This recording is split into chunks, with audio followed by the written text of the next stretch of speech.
So for the first speaker of the afternoon session, we have Susanna, who's going to be talking about proof complexity, communication complexity, and lifting. Take it away.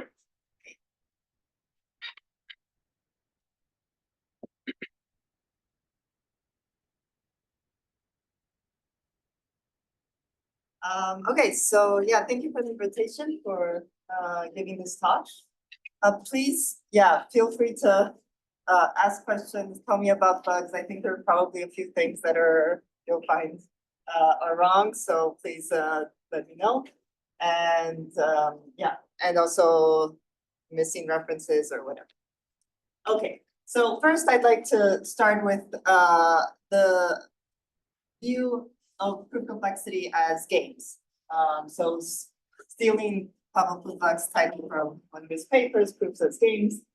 So this is more or less what the setting will be in. We have some, for simplicity, let's say a CNF formula, and then there's a prover that's trying to prove that there's no satisfying assignment, and an adversary who's saying this. He knows some assignment to the variables that that assignment for. And then the setting is, well, the prover gets to ask questions, records the answer in some way, can choose to forget some things in order to save space, and the goal is to catch the adversary line. And the adversary just can answer yes or no. So the questions are yes or no questions. And the adversary just answers yes or no. And there are two measures that we could be interested in looking at. One is just the number of questions the prover needs to ask until he can force contradiction, force to catch up with the adversary line. And the other one is, well, how many different records does he need if we look over all the adversary strategies? So all the possible answers the adversary could have given to his questions. And then there are two restrictions, which would be the types of questions that the prover is allowed to ask and the type of records that the prover is allowed to keep. So those are the two restrictions. So, okay, so a little bit like before formally, we can think of having M clauses or M constraints more in general, and the search problem, which we've seen already, is you give an assignment to the variables and you want to find the falsified constraints.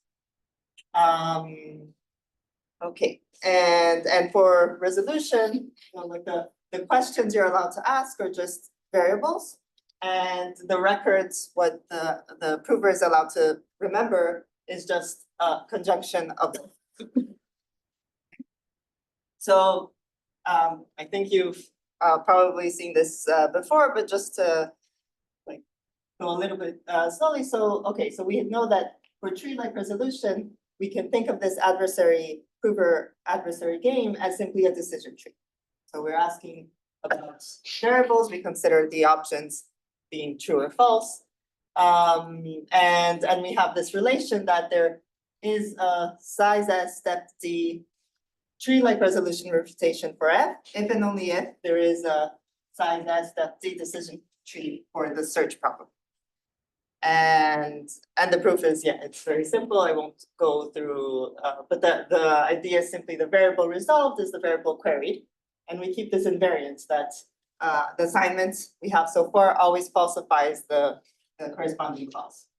And it's really like a strong relationship in the sense that we really have the same objects. It's not only that we can transform, it's really like we have the same tree in this case. Okay, so this is for tree-like resolution, and we have the same thing for resolution, except that now we need to go to a DAG-like setting. So we have these decision DAGs or conjunction DAG, and we have exactly this same relation, and also we can, for optimal strategies, we have the same like graph structure. Okay, so this is for the resolution proof system. And then we can generalize this proof as games view to other proof systems. So for example, like if we change the type of questions allowed. Instead of only variables, maybe we allow any bounded depth formula. So the prover can ask any bounded depth formula, is this formula true or false? And the adversary answers true or false. Maybe the prover can ask the XOR of any number of variables. Or can ask some linear inequality, is this true or false? Or polynomial equation. And then in this case, if we consider the number of questions required, we get these depth bounds for different proof systems. So we get like AC0 frigate, the depth of the proof. We get res parity depth, resolution over cutting planes, or resolution over polynomial calculus. And in some cases, these depths are related to the size of the tree-like proof system, but not always. Okay, and then we can also consider the type of record, right? So what can the prover remember? So in the case of resolution, the prover could remember conjunction of variables. And then we had this stag-like structure. The number of records would represent like the resolution size. So, okay, the prover can remember well, conjunction of bounded depth formula is the bounded depth formula, so that's just AC0 frigate size, conjunction of XOR of variables, conjunction of linear inequalities or polynomial equations. But yeah, so if we want to also capture other proof systems, we can also like restrict for that the prover can only remember linear inequalities. We get something more like cutting plane size, and polynomial equations get something more like polynomial calculus. Okay, so okay, so this is the setting. And when we were looking at resolution, it was very natural to simply look at this query model and look at decision trees and these decision DAGs or conjunction DAGs. When we look at other proof systems where we have more complicated objects, it gets a bit more complicated to analyze what is the exact corresponding object. So for this reason, it's often convenient to simplify the setting and consider, okay, let's split the variables into two so that we can actually look at a communication game. And now we can think of this instead of a formula that has n variables, we have something with only two variables, but living in a much larger domain. But this kind of simplifies the objects that we can have. So then we'll look at this communication problem of Alice receiving an input, Bob receiving an input, and they're jointly trying to find what constraint is falsified. Okay, so, and I'd just like to mention, so there's some kinds of, you can see some continuity or some, you get a level of abstraction as you increase the number of players. So in the basic case, you have one variable per player, you have n players. And here you have two, but you could consider like anything in between, you would get systems in between the proof system and the communication system. So two variables would be like as much as you can simplify it in this scale. Okay, so what do we have here? Once we do this simplification and just give the variables. So for example, in the first one, I would give X and W to Alice and Y and Z to Bob. Whether their variables satisfy this inequality can be computed by Alice computing some function of X and W, Bob computing some, which would be just 3X minus W, say, and Bob computes, I guess he wants to put it on the other side, so he'll do maybe the constant there 2 plus 2Y plus or minus 4Z. And then they can just compute those values, they get some real number, and just compare that real number would be enough to know whether this inequality is satisfied. So we can do the same thing with for example, conjunction of a big source. Each one can compute their part of the XOR, and then in the end, they just want to know whether they might need some large coefficient to encode this as like one single number, and then they have to compare whether this is equal. So they can solve this with equality.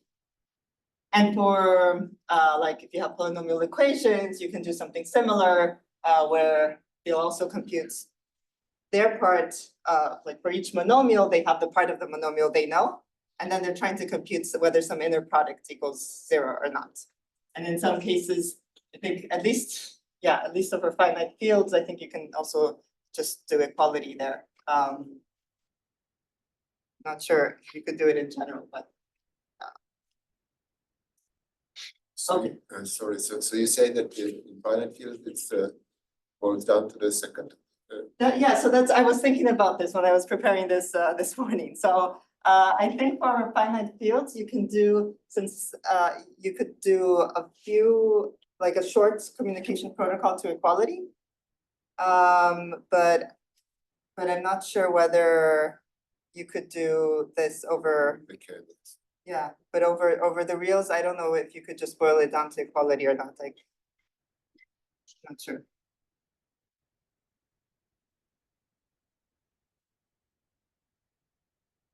Okay. So the communication problem that we're looking at here. So they're trying, Alice and Bob have these parts of the inputs. They're trying to find the constraint that is falsified by their input. And I'll often like just view the protocol as some kind of strategy tree. And we have these measures, the size and the depth of the tree. And then if the proof system is such that the proof lines can be simulated by a short communication protocol, then we can have this condition that the size of the protocol is at most the size of the tree-like proof system, and the depth of the protocol would be at most the depth of the proof. So this is just the standard communication where Alice and Bob are just sending bits. We look at every proof line. Can they simulate this line with just sending a few bits? So for resolution, this is possible by just sending 1 bit. For cutting planes with bounded coefficients, you can do this by sending a logarithmic number of bits. But for like cutting planes with unbounded coefficients, then we can't do this. So then we need something, a stronger communication model. And in that case, we can look at this oracle model. So now instead of the communication protocol identifying who speaks, we can view it as having 2 functions, f and g for each node, where the functions are simply saying how Alice will take her inputs to compute some, let's say, real number, and Bob will compute some real number. And they'll send it to this oracle, which will, for example, answer whether f of x is greater than g of y, or say whether they're equal, and f is 0 or 1. And the protocol just follows the path whether this is 0 or 1. So in this case, if we have the inequality protocol, then we can simulate the cutting planes proof with just 1 bit of communication. So Alice and Bob just they compute their part of the input, send it to the oracle, and the oracle, we only count for what the oracle answers. So whether the oracle says 0 or 1, that's like 1 bit of communication, they can compute an inequality. So then we have the same relation for cutting planes with the stronger communication model.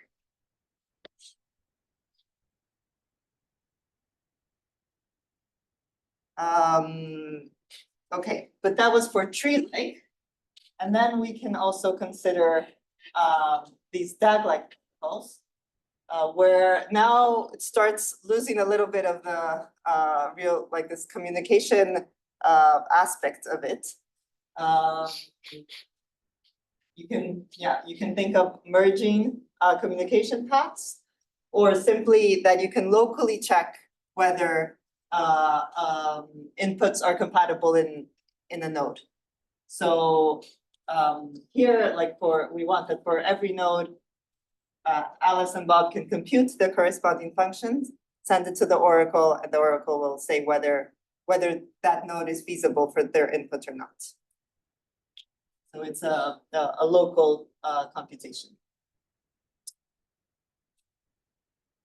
And then here we would also have the same kind of relation for DAG-like protocols, like what we saw from like this kind number, the size of the proof would correspond to the number of nodes in the DAG-like protocol.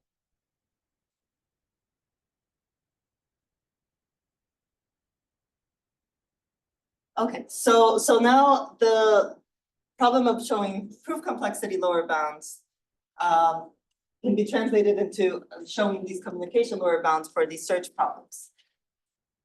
And I think there's more or less two ways I've seen this being done. One is to reduce it to some problem for which we know how to show communication lower bounds. For example, disjointness, or reduce disjointness to the search problem. Since these are communication complexity lower bounds, this is in the tree-like setting. So this gives us a tree-like or depth lower bounds, or even size space trade-off. So there's some results that you can get from this kind of reduction. And then the other way is showing a direct communication lower bound for the search problem, or showing a circuit lower bound for an equivalent problem, which I'll talk about soon, which is this monotone Krushmer-Wigderson game. And these would also give lower bounds for DAG-like size of the DAG-like, not only for tree-like. And then here I would say there's basically three methods. There use approximation method, Rezende approximation method, bottleneck counting, which are equivalent, the translation between both, or the lifting theorems, which we'll get back to soon.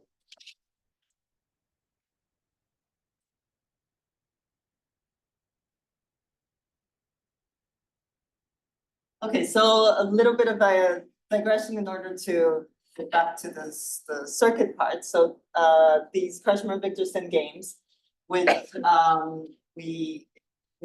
we're given a function which does not necessarily have to be total, so it can be a partial function. And then there's the Krushmer-Wigderson game and the monotone Krushmer-Wigderson game. In the Krushmer-Wigderson game, where the Alice receives this input in the preimage of 1, Bob receives an input in the preimage of 0, and they're trying to find a bit in which their inputs differ. In the monotone case, they not only want to find a position in which they differ, but it has to necessarily be the case that Alice has a 1 and Bob has a 0. So it's a harder problem to solve. And of course, the function has to be monotone in that case. So just for a quick example, so if the function is majority, and that's the Alice's input and Bob's input, these they differ in the first, third, and fourth bit. So those would be possible answers for the Krushmer-Wigderson game. And for the monotone Krushmer-Wigderson game, it would have to be either the first or the fourth.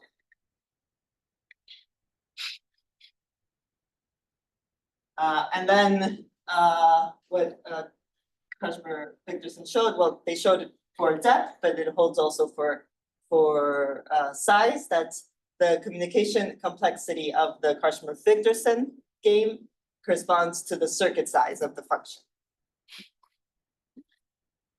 Also in the monotone setting. Depth.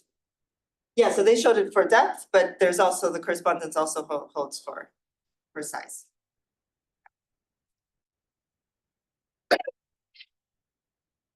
Okay, and yes, so Kushner-Wigderson game net is easier than the monotone version. And just two observations. So one is that for the Kushner-Wigderson game, there is, if we're looking at the randomized communication model, there's a very efficient protocol to find a bit in which they differ. It's like the equality protocol when you want to find out whether two strings are equal. Just choose randomly, look at a random set. Use joint randomness to choose a set of indices, and then each of the players can compute the parity of those indices and send that to each other. And if you repeat this log n times with high probability, if the inputs are distinct, you'll find at some points that they're distinct. And once you do find that they two sets for which they have different parity, you can just do a binary search to find the bit in which it differs. So this is saying that gives us some intuition why proving lower bounds for Kushner-Wigderson games are a lot harder. In particular, we also have a hard time proving lower bounds that hold in the deterministic setting and not in the randomized setting. And then the other observation is that this monotone Kushner-Wigderson game is in some sense canonical, universal. You can reduce any communication search problem to this one. And I like just to sketch the proof, which is, I think, is very cute. So suppose you have any relation for a communication problem. So we can view this as we have these rectangles. So on the one hand, we have all possible inputs for Alice. On the other, all possible inputs for Bob. And wherever they intersect, at that point, that rectangle is a valid answer to their joint input. So if we have n rectangles, then we can create Alice an input in 0, 1 to the n, and Bob an input in 0, 1 to the n the following way. So what Alice is going to do is for every possible input, we're going to define one input to the function by simply looking at what are the rectangles that value, like there, that u, what rectangles does it cross? So in this example, it crosses the rectangle 1 and 2. And so the one input corresponding to that line there is going to have 1 in position 1 and 2 and 0 in the other positions. So in this way, we can create all the 1 inputs of this function. And then we can do the same thing for Bob, but we'll negate the 0s and 1s. So for every possible column here, Bob can look at what are the rectangles that are this line goes through. So in this case, it's 1, 3, and 4, and then put 0s on the positions where it crosses, and 1 the rectangles it doesn't cross. Okay. Now we need to argue that this way we construct this partial function, and now we need to argue that a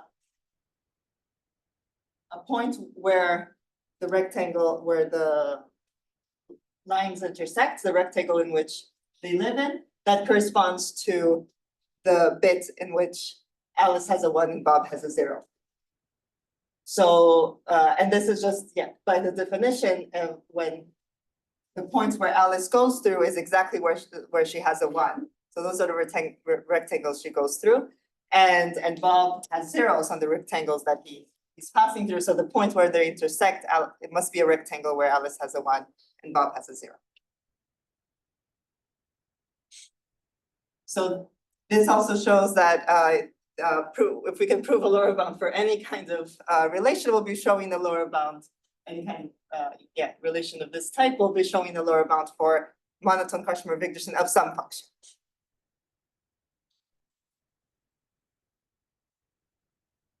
Okay, so then we have the same kind of results we saw for decision trees. We can do this, similar equivalents for formulas and these communication protocols, where we preserve both size and depth. And again, we have the stronger result, which we actually have like the same objects when we do this translation. The trees look the same. And also for the DAG-like setting, we can define the same kind of equivalence for the DAG-like setting.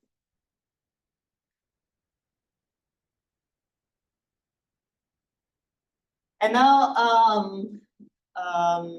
right, I'd like to prove this, that the search problem for a formula F, where we have partitioned the variables between Alice and Bob, is actually the exact same problem as the monotone Kashmir-Wigderson game for a function which is defined here. So this function is, it receives as input a string, which is saying which clauses does Alice have to satisfy with her input, or what clauses Bob has to satisfy with his input.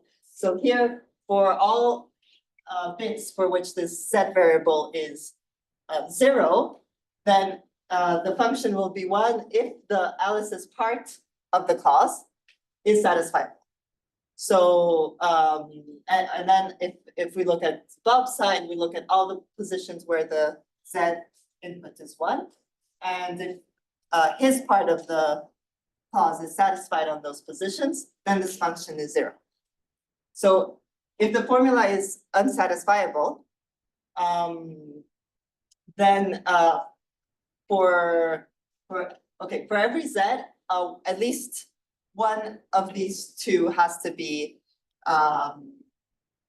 they can't both be satisfied. If they were both be satisfied, then we could put together an assignment that satisfies the formula. So it's a well-defined function. It could be the case that they're both unsat. In that case, we don't care about. So we only care about the inputs for which either Alice's part or Bob's part is satisfied. Okay, so in the monotone Kashmir-Wigderson game here, Alice would receive a Z input for which her part is satisfiable. Bob would receive a Z input for which his part is satisfiable. And again, they're trying to find, they can't both be satisfied. So there must be some Zi where Alice has a 1, and therefore that part of her clause is not enforced to be satisfied. And Bob has a 0, so that part of his clause is not enforced to be satisfied either. So you might be able to already see how these two things are equivalent, but let's go through it. So, okay, so on the one hand, Alice has an assignment to X variables, Bob has an assignment to Y variables, and they're trying to find a clause which is falsified. So let's construct an input to the monotone Kashmir-Wigderson game. So what Alice can do is she'll look at all the clauses that her input actually satisfies. Her part of that clause, and we'll set Zi to 0 for those clauses, and for the clauses that she doesn't satisfy, she sets it to 1. So in this way, she forces her input to be one input of this function. And Bob does the opposite. All his clauses that are satisfied, he sets those indices to 1 and otherwise to 0. So that way he forces to be a 0 input of the formula. And now if the result of the monotone Kashmir-Wigderson game for this input that they produced is I, this means that Alice had a 1, Bob had a 0, so Alice was not satisfying that part of her clause, and neither was Bob, so the joints clause is also not satisfied. So then they find the falsified clause.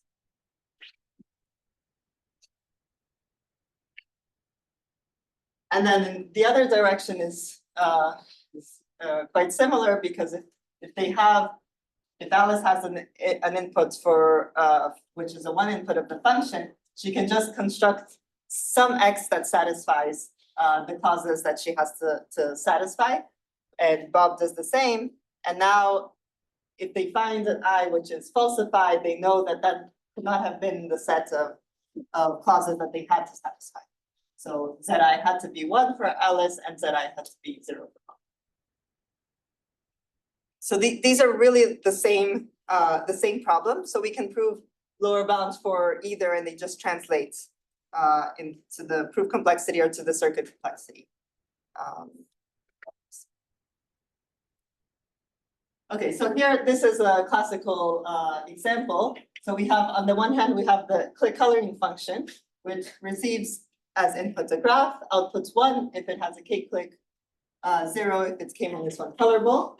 And on the other hand, we have the click coloring function. So for the click function, I wrote it not as a CNF because it doesn't really matter how you want to encode that. So there are different ways, doesn't matter.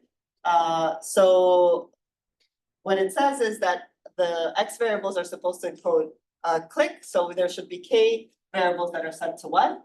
And if there is, the Z encodes the graph, so if there is an edge between U and V, then that first clause is satisfied. But if there isn't an edge, then they can't both be part of the thing. And similarly for coloring, the important clause is the first one. So if there is an edge, then they can't both receive the same color. Right, and also just to note that you're proving lower bounds in this communication setting also has the advantage that it is in some sense, it doesn't really matter how you encode the part of the problem that belongs to one player. So in this case, exactly how you encode click or exactly how you encode coloring. Okay. So now the XY is no longer a partition of the variables. Okay, that's a good point. So yeah, I forgot to note that. So I wrote up there, so we have the search problem, we have this X and Y variables partitioned between Alice and Bob. I could have introduced Z variables there and split the clause into 2 parts. So that we have like C1X or Z1 and not Z1 or C1Y. So those would be more or less the same formula. And that's what's happening here. Like here I just have these Z variables which are split. I could have written click coloring by resolving these Z variables and not have the Z variables, but it's somehow nicer to write them with the Z variables. Is this generic? Can you do it in general to have shared variables? Every time you have shared variables, if you could just resolve them over, and it's a good question. I don't know. Take it to Yeah. Can't you always represent the interpolant, the monotone interpolant as a certificate? I mean, I think it's this thing, right? So like you mean when you have these formulas that have this like disjoint sets, whether the interpolant can always be this cert FX. Is that? Yeah, I mean, there is some connection between the case where you have these common variables and you want to do the interpolant and the certificate. And the thing in one direction is always possible. Yeah, I think they always like you can always like give the Z variables if you want to really have them to one of the players. And I don't think that would be a problem. They would still be equivalent, I think. But yeah, in this case, you really like would have the exact same problem that you would get from cert with this partition. But I think you would get something equivalent if you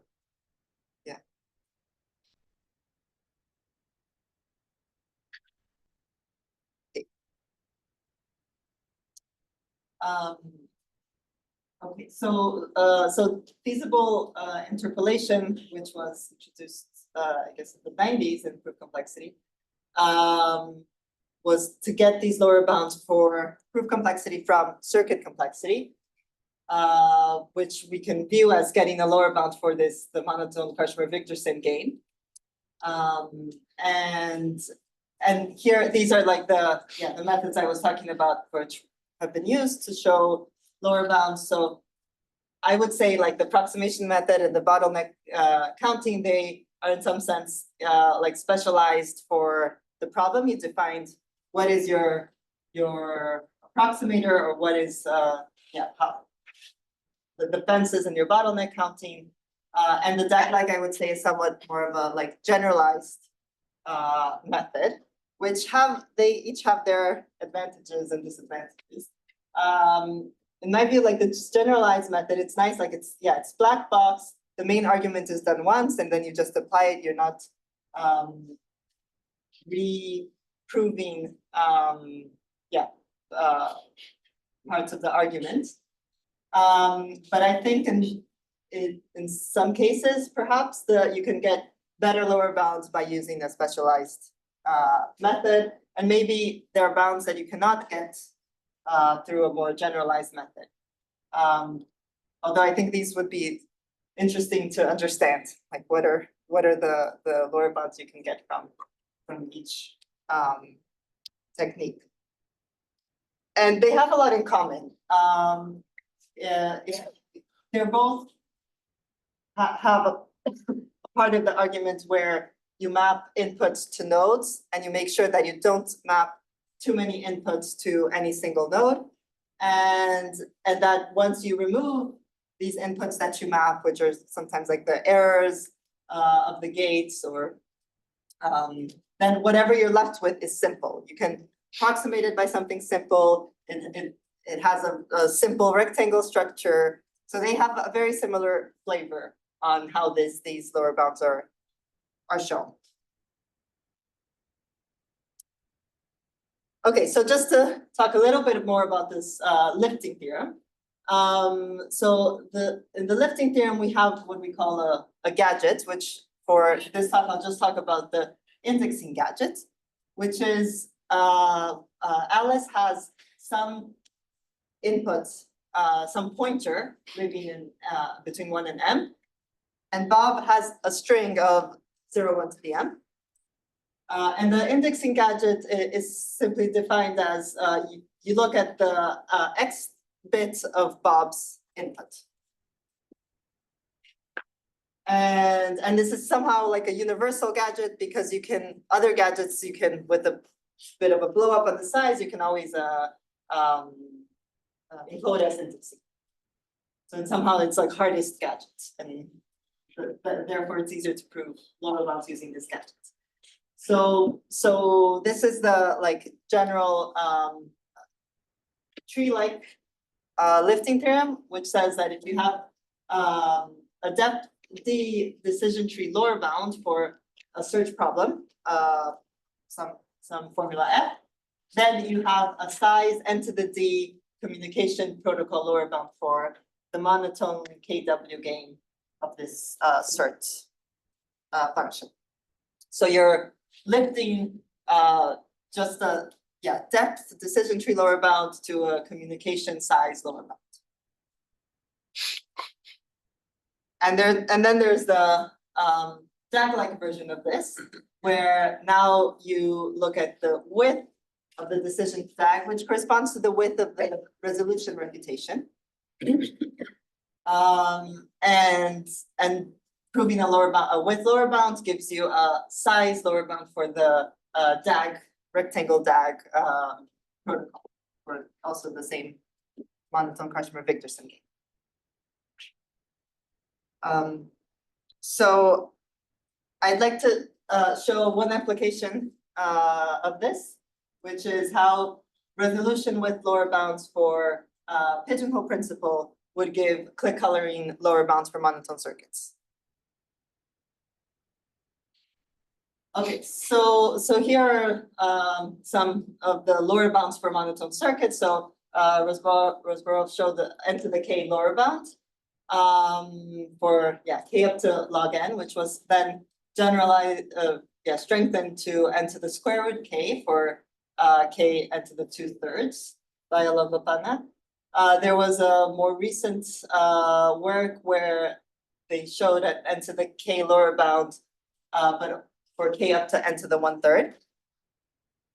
And then if we use lifting,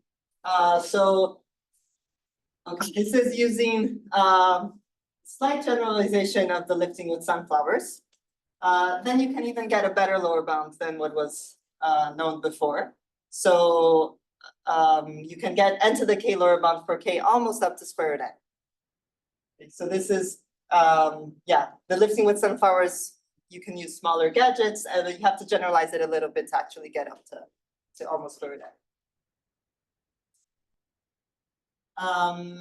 And then just to mention also, although I won't talk about this much, but there are also monotone circuit depth lower bounds for k-clique, and there you can also get something best like k log n depth lower bound for linear value of k, and this follows from another line of lifting theorem. So this is the students at lifting with Tony and Robert. So there you're showing that the students that's degree lower bound for some pigeonhole principle gives a monotone circuit depth lower bound.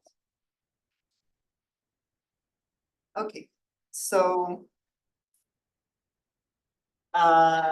the pigeonhole principle I'm going to consider here is graph pigeonhole principle. And the encoding that we're going to use is not boolean. So this is it's also simpler to state like this. But so you have the z variables, which are from 1 to k minus 1, and you have one z variable per pigeon. So it's basically saying where that pigeon is going. And all the constraints you have is simply for each two pigeons, I and j, you say that zi is different from zj, so they go to different holes. Okay, so that's the pigeonhole principle formula. I won't get into this very much, but we have a graph, so not every pigeon can fly to every hole. Okay, that's just to keep the degree low. Okay, so when we lift this, now Alice is going to have one x variable per pigeon, which lives in M, so this pointer. And Bob, instead of having a 0, 1 input, he just has some number between 1 and k minus 1 for each pigeon. So we can view it as like, this would be each of Bob's y variables. So he has this long string of m different values with which what is the one pigeon 1 going could go to 1, 3, 1, 3, or 2, 2. And Alice is pointing to somewhere in those strings saying which is the exact value. That is where pigeon 1, according to Alice's pointer there, is going to hole 2. And pigeon 2 is going to hole 4.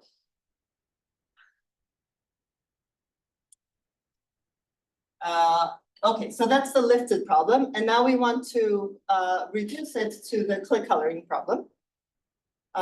So what they can do, Alice and Bob can do, they can consider this graph, which is k has k columns and m rows. And Alice has these pointers living in 1 through m. So what she can do, she wants to construct a graph that has a k-clique. So she'll simply choose exactly the vertices that she's pointing to, according to her pointers, and connect all of those so that she has a k-clique in that graph.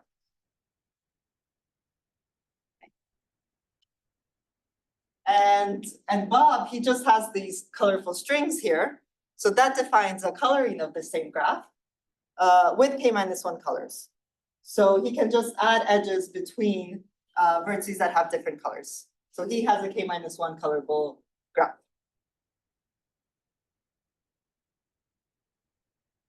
And now we can see, well, if they do find some edge, which is present in Alice's graph and not present in Bob's graph, that corresponds to Alice pointing to the pigeon's flying to exactly those two holes. So pigeon 3 is flying to that green hole, and pigeon 4 is also flying to the green hole. So that corresponds to a falsified clause in the search problem.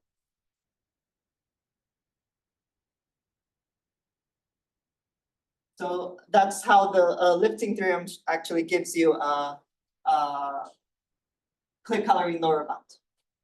And the fact that you can get lifting theorems with gadgets of size roughly the number of variables that you have in the formula, and this formula has roughly order k variables if it's a sparse graph, then the number of nodes that you will have here will be roughly k squared. So you can get k up to square root the number of vertices. Okay.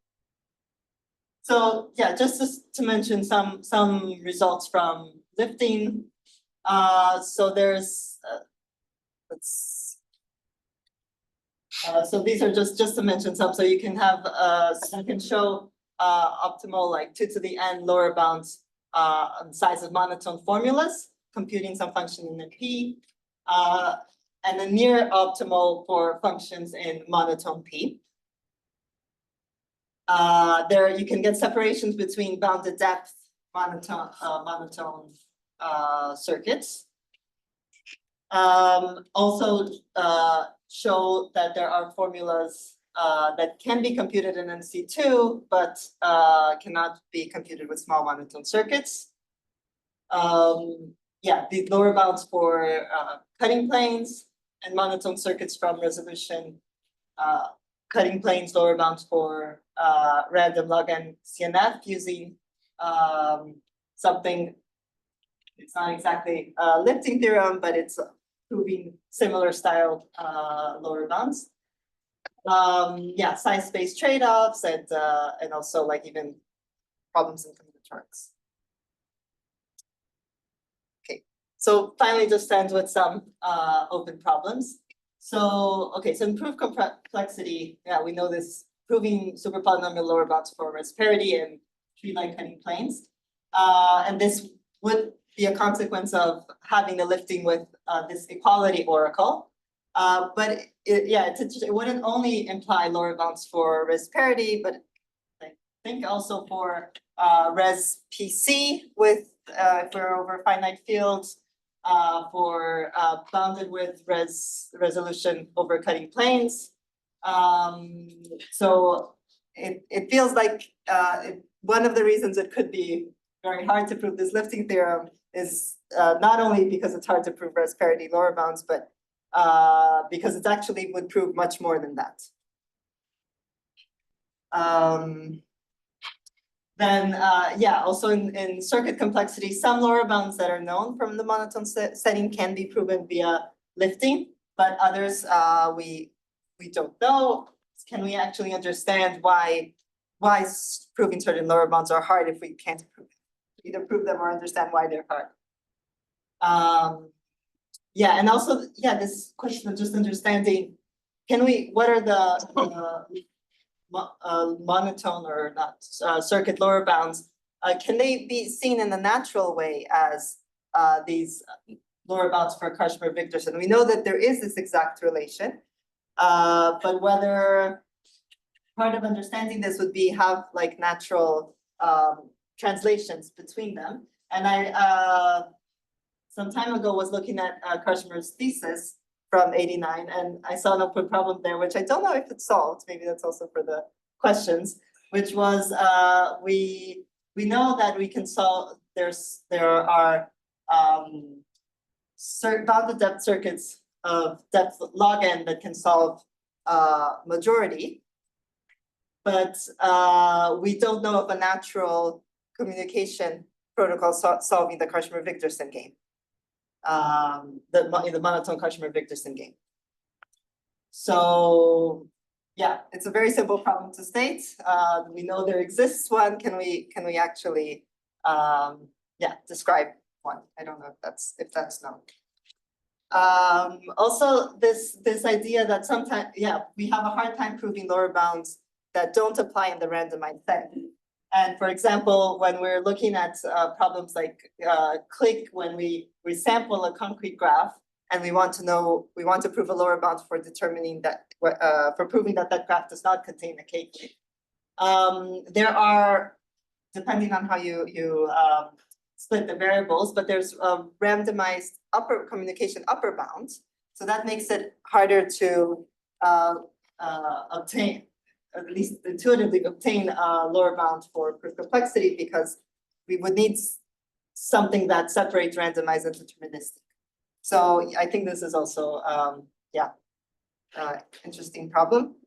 And then of course, like understanding more like the powers and limitations, like what can we actually do? There's been some work by Igor and student Bruno on this.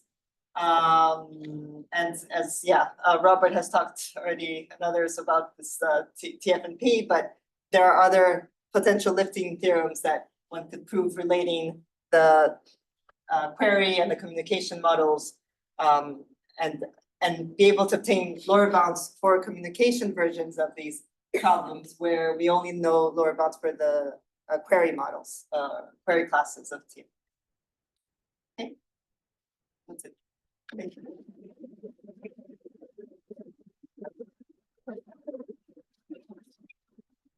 So any questions for Susanna? Yeah, no. So you mentioned that the like bottleneck counting and method approximations are the same. Do we know how this relates to like the DAG-like lifting for monotone lower bounds? Are they equivalent methods? Are they different? Yeah, that's a good question. I don't think this has been formally proven. I think there's a belief that they can be framed in the same language of bottleneck counting and approximation method. They do have a lot of like similar flavors. Yeah.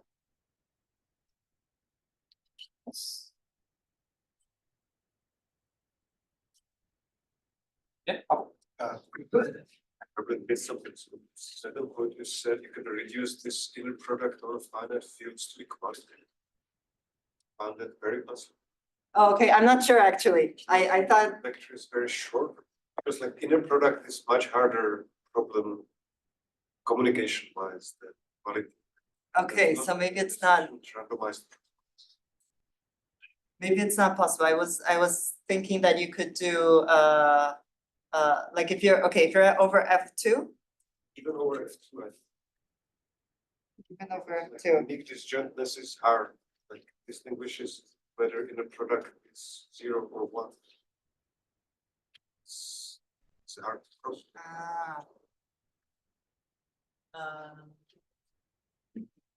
Okay, so I didn't miss anything. No, I wasn't sure whether this was possible. Maybe it's hard then.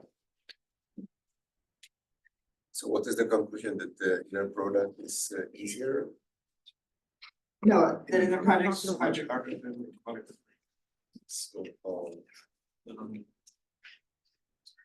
so which protocol solves from? Sure. But in this, as a straight computational problem, the inner product is clearly harder. And the question is whether in your context, you're using it in this very special way. Can you place? Can you ask a different question? What kinds of values are you allowing the players to exchange? Or we say F equals G, from any. Real values, yeah. Real values. Yeah.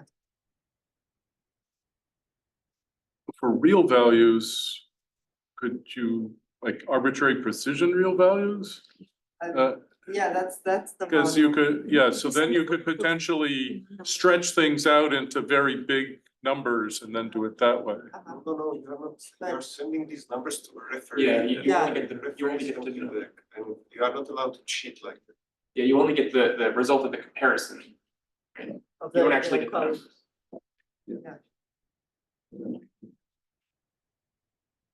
So, yeah, open problem. Yeah, so I guess one thing I should mention is I think the tree like RCP or stabbing plates lower bound is no. So there's not by a lifting theorem, really, but there's like a complicated reduction to monotone real circuits. This was submitted to Soda and I feel like nobody saw it. Okay, so you're It's saying also that fine there for people is, in- there is stabbing planes, super polynomial. Yeah. Ah, okay. Okay, thanks. Yeah, I didn't know that. But I think the question of can you prove it directly by a lifting theorem is really interesting.